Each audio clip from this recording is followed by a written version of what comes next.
Hey, what up guys? How you doing? It's Lasty here. Welcome today to a new episode of the FIFA 20 Ultimate Team Road to Glory. Today's episode is powered by my sponsor Elgato Gaming. Now, Elgato have released their Black Friday holiday deals, so I'll leave a link down below in the description where you guys can find the best prices for the best products like the key lights, the green screen, all of that good stuff. Like I said, there will be a link down below. Go check out and get some of the best deals you'll find this Black Friday.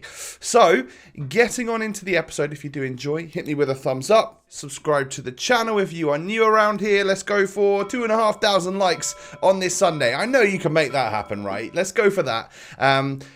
Today's episode is going to be mainly focused on the middle section, I would call it, of my weekend league run. So we are 4-0, starting off pretty well. You know, we haven't gone 4-0 in the weekend league in a few weeks. Yeah, I don't know what the best run I've had is. Obviously, I went 14-2 once, so we are on track to obviously go 30-0 at the moment. But obviously, that's not quite my level of expertise. I'm not at that stage where I'm that good, really not. You might have noticed, I'm not that great at FIFA. Anyway, we go 1-0 up. It is RTG versus RTG here, apparently, and we go 1-0 up, but it took 72 minutes for that to happen. And then, do I concede right here? It looks as though it's getting tense. 88 minutes on the clock. Coutinho scores on me to send this one into extra time. I let a goal in the 89th minute. I just couldn't hold out. A very good player that I was up against here. And we had a tough game. And this was on Saturday. No, this was on, I can't remember, Friday or Saturday, either one. But yeah, we get into extra time. We actually do manage to get the goal with Neymar, and it is just about holding out at that point in time. So leaving it up until the 120th minute, play that 2 extra minutes of extra time, and then boot it off the pitch. Blow your whistle, ref. I will come away with a nice 5-0. I don't know when the last time I did that was, but that was tough. You know, it looks like we deserved the win, basing it off the stats right there, but that was a very difficult game. So, the perfect start to the weekend league, and the perfect start, obviously, with my new team, my new formation. Things are looking good.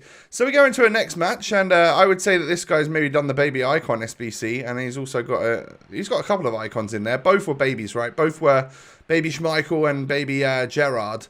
The icon SBC is out, of course. It's it's like 600,000+ coins, which is obviously a lot. Like if it was 350, I think I might be tempted to have a go at it, you know, risk it. But at 600k, like the icon level that you have to get one of literally probably the top 10, and there's so many of them in order to make that one like financially viable. Because let's face it, there's a lot of baby icons that don't cost 600k. So yeah, if you get Zidane, yeah, if you get Eusebio, yeah, if you get like Pele, all of that good stuff, then you're fine. But even if you get the ones which are like 650k, you might be like, well, that's good, but actually you can't ever sell them, so you're just using that icon forever. Whereas obviously you could just go out and buy one.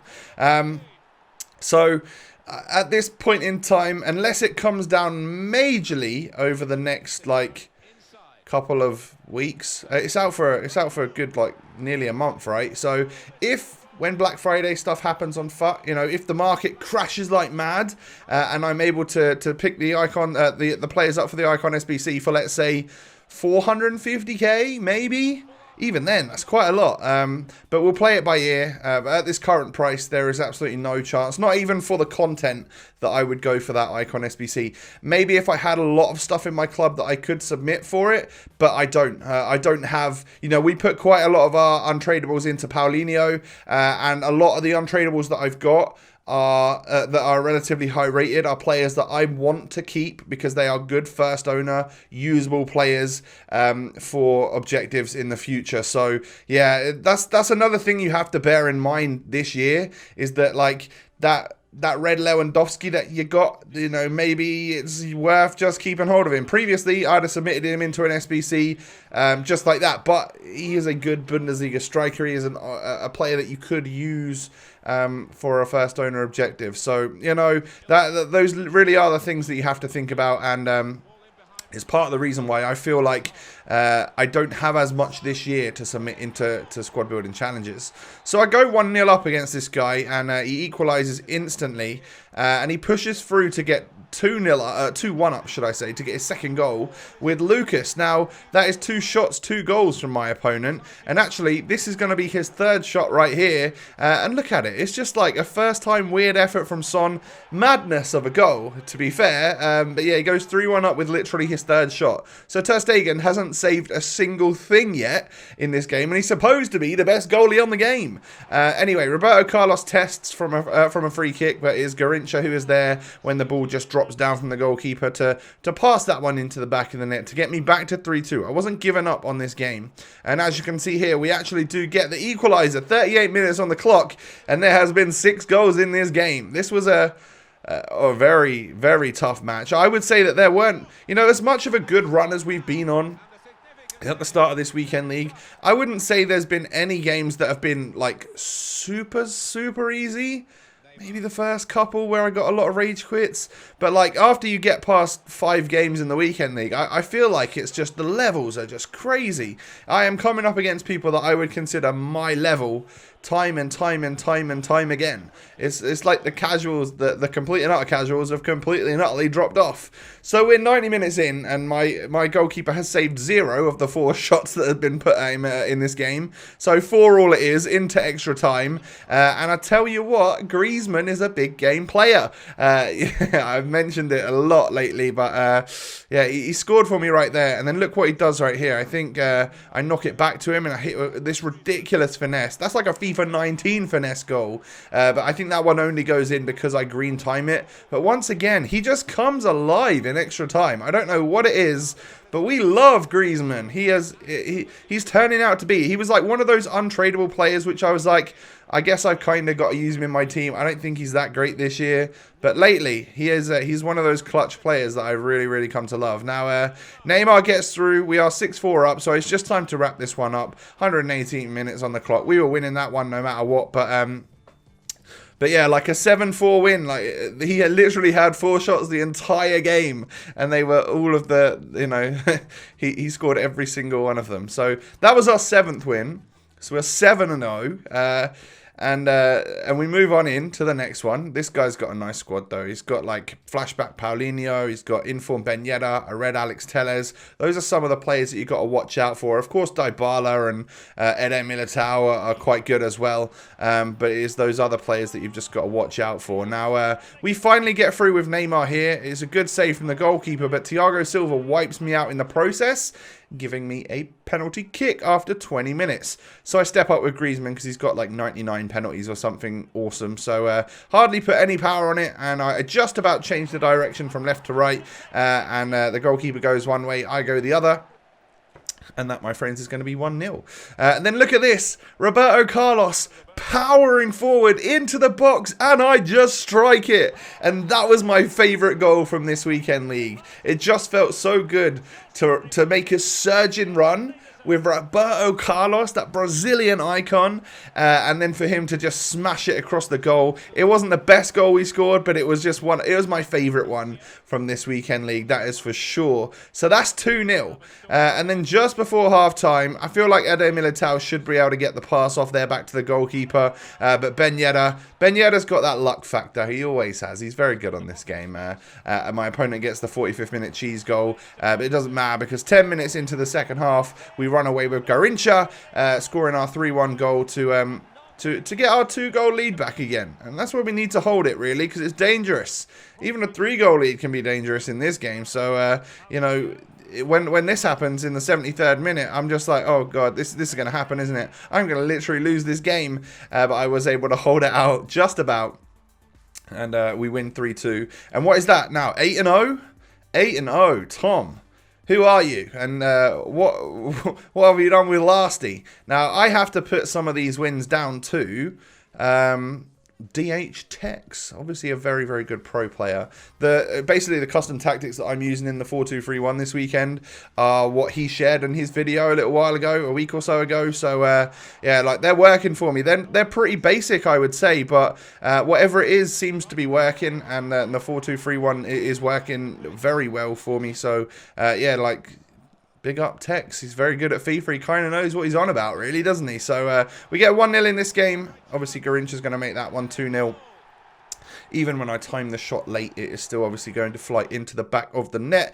For those of you that didn't know, if you time a shot late, it doesn't matter. It doesn't affect the shot. It's only when you get a red or a yellow, which is somewhat early, that it's going to affect where the shot actually goes. So I get completely kick-offed, cheesy kick-offed from at the start of the second half. So that's 2-1. So again, we're now nervous because this game could be going against me, but we run through and we get that little goal with Garincha. 3-1, and my opponent decides to rage quit at that point. So that's where we made it up to, 9-0. That is, I would say, my best start, my best run in the weekend league so far. Obviously, that's pretty awesome. You know, we're still on target for a 30-0, and then we come up against this guy. Very nice team. Lots of cool special items in there. Cristiano Ronaldo and all sorts. And this is this is just where it all goes downhill, and it is these running down to the byline and passing it across things that's what was absolutely killing me in this game. I just couldn't get near this guy. We messaged a little bit afterwards. I wrote his name in on FootWiz, and he'd finished in like the top couple of 100 over the last couple of FIFAs, so he was a good player. Feared Assassin, I believe, was his gamer tag. He asked for a little shout out, so GG's to you. I'm sure you're watching. Next time, just don't beat me. Don't score 5 goals against me. That's all I'm asking, you know. It's nuts. But yeah, it was obviously too much with his Ronaldo and the Lewandowski and just a lot of good players. He was very, very clinical in and around the box. But I thought maybe we'd take the opportunity to try and learn from this game. So I didn't quit. And also, people are saying that you don't lose you don't get -1 on your form. Best goal I scored this weekend, by the way. The Roberto Carlos one was my favourite, but that was the best one I scored. Lovely little green time volley from Neymar. But yeah, apparently if you don't rage quit and you lose, then of course you'll go down -1 form. But if you rage quit, then people are saying that you don't lose that form. So I would still be at +9, which is obviously putting me up against opponents that are better. So if you can, stick the games out and don't rage quit, and then your form will be more like real, as apparently. I don't know if I believe it or not, but I figured I would try that out a little bit this weekend. So at this point, we are currently +8 on form, so maybe we'll get matched up against someone slightly easier than if we were still on +9. But anyway, we must have completed some weekly objectives because we do push ourselves through to the next level of the season pass. It gives us a little pack. It doesn't give us anything in the pack. I can't even remember who the player is. Oh, it's from Piemonte Calcio. It is Perrin, 82 rated Perrin. It's untradeable, but you never know when you need a Piemonte player, right? But 3 squad fitnesses there were vital because I just ran out. So it was I was going to go out on the market and buy a few, but we're good for another 3 to 5 games, depending on if I get rage quits or not. We come up against second Ronaldo in a row, and this guy's got a nice team as well. And I just lost my first match of the weekend league, so I needed a strong game here. We go 1-0 up after 20 minutes. Good goal from Neymar. I finally hit that little 1-2 that was working to get past his defenders, and then Neymar sort of flicks it up. I get very lucky with the way that goal ends up going in. I don't know if I really meant the flick up or I meant to like heel click it. I don't know what happened, but I fat fingered it and it worked. So yeah, he quit. So we actually go 10-1, which is good. You know, it means that we're back on track, considering we just lost the game and we conceded 5 goals in that game. We come up against 3 Ronaldos in a row. This time it's got baby Kaká, all sorts of very good players in there. Obviously a worrying team to come up against because those are some awesome players. And we lasted 52 minutes. RTG versus RTG. And fair play to you if that is a road to glory, mate, because that's a hell of a team you got there. I would assume Baby Kaká is either from the Baby Icon SBC or from the Baby Icon pack that you get from Icon Swap. So, yeah, like you got kind of lucky there. Baby Kaká is a nice one to get. And obviously I went super attacking on this guy once he was 1-0 up and there wasn't much time left. So it left me very vulnerable to concede a second goal. And that's fine. Like, you either concede the second goal or you get back into the game. It is what it is. So we are now 10-2. And that's where we're going to end our gameplay for today. We'll go through every single player so far. Roberto Carlos obviously now got a goal for the club. My favourite goal of the episode. I really like him. He's class. And if you are still doing icon swaps and wondering who to get, 11 tokens for a Roberto Carlos. He seems absolutely brilliant. So yeah, and I still really like Paulinho. Garrincha's still been great, and you've seen him firing goals away in this episode as well. I think by the end of the weekend league, I'll probably look to offload him because I'd like to try a new icon next weekend. So it'll be nice to try and get a 1.1 million or so for him. So that will probably happen in tomorrow's episode, but we've got to finish off the weekend league first. That is going to wrap things up for today. If you would be so kind as to hit a thumbs up on the episode, that would be brilliant. And of course, don't forget to subscribe if you're new. You can follow me on Twitter and Instagram. The links are down below. And most importantly, I hope you all have a wonderful Sunday. There is a Squad Builder Showdown that we uploaded last night as well, so if you'd like to check that out, that'd be brilliant too. A different kind of video from me with AJ3, of course. So yeah, make sure you check that out. Have a great day, and I'll catch you next time. Peace.